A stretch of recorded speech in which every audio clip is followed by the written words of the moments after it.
नमस्कार मित्रांनो, महाराष्ट्रात आता महाराष्ट्र धर्म स्वातंत्र्य अधिनियम 2026 लागू झाला आहे. राष्ट्रपतींची मंजुरी मिळाल्यानंतर हा कायदा अधिकृतपणे अंमलात आला आहे.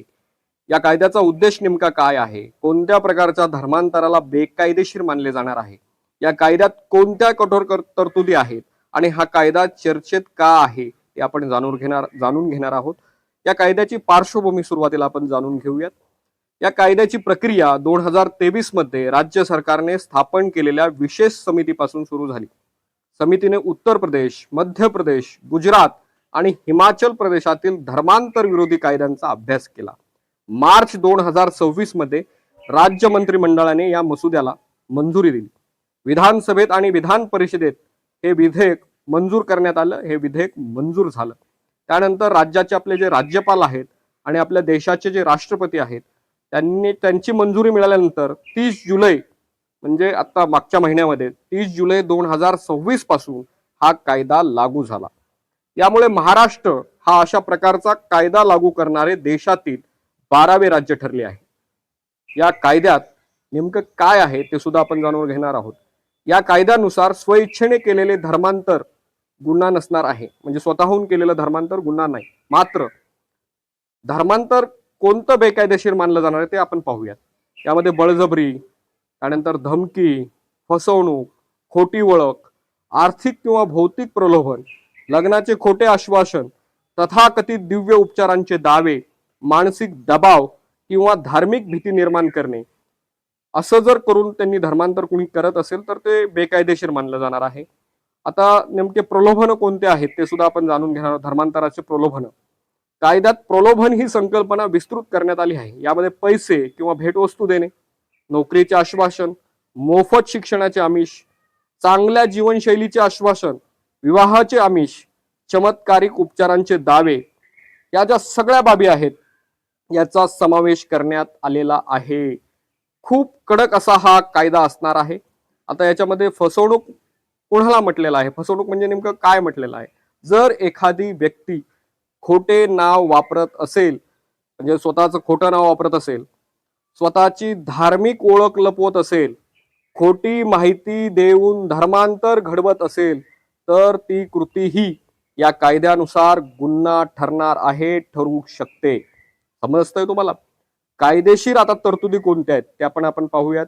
या कायद्यानुसार दाखल होणारे गुन्हे हे दखलपात्र असणार आहेत. दखलपात्र असतील, अजामीन पात्र असतील आणि त्यांची सुनावणी ही सत्र न्यायालयातच होईल. तपास, या जर अशा घटना घडल्या तर याचा तपास उपनिरीक्षक किंवा त्यापेक्षा वरिष्ठ अधिकाऱ्यांकडूनच या प्रकरणांचा तपास केला जाईल.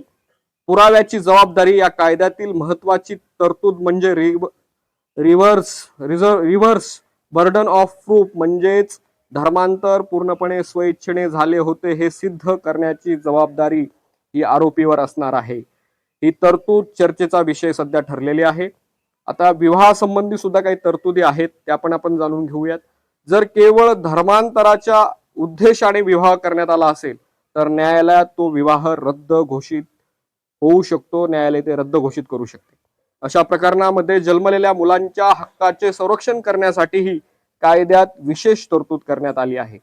शिक्षण संस्था आणि धर्मांतर कायद्यात शैक्षणिक संस्थांद्वारे विद्यार्थ्यांचे कथित ब्रेन वॉशिंग करून धर्मांतरास प्रवृत्त केल्यास त्याविरोधात कारवाईची तरतूद सुद्धा करण्यात आलेली आहे. गरज पडल्यास संबंधित संस्थेची नोंदणी रद्द करणे किंवा सरकारी अनुदान रोखण्याची तरतूद सुद्धा करण्यात आलेली आहे. एवढा जबरदस्त असा हा कायदा आहे. कायदा चर्चेत का आहे? या कायद्याचे समर्थक म्हणतात की हा कायदा फसवणूक, प्रलोभन आणि बळजबरीच्या माध्यमातून होणारे धर्मांतर रोखण्यासाठी आवश्यकच होता. तर टीकाकारांचं मत आहे या कायद्याच्या काही तरतुदींचा गैरवापर होण्याची शक्यता असून वैयक्तिक धार्मिक स्वातंत्र्यावर त्याचा परिणाम होऊ शकतो. हे मतमतांतर आहेत. यामुळे या कायद्यावर पुढील काळात न्यायालयीन आणि सार्वजनिक पातळीवर चर्चा सुरू राहण्याची शक्यता 100% आहे.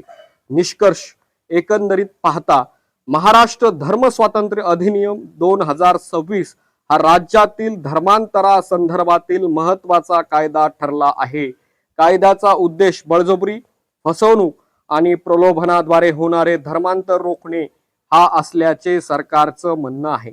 मात्र या कायद्याच्या अंमलबजावणी दरम्यान तो किती प्रभावी ठरतो आणि त्याबाबत न्यायालय व समाजाची भूमिका काय राहते हे येणाऱ्या काळात स्पष्ट होईल. धन्यवाद.